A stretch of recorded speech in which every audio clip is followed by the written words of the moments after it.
வசந்தம் வந்த செய்தினை வண்டுக்கு எப்படி சொல்வாயோ? வண்ணத்திலா வாசத்திலா இரண்டிலுமா?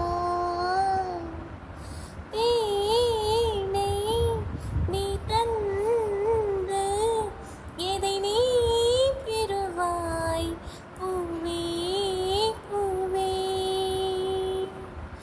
உன் தேகம் தீண்டி பறந்து சென்று வந்து பிற பூவை பார்த்தால் கோபம் உனக்கு வருமா?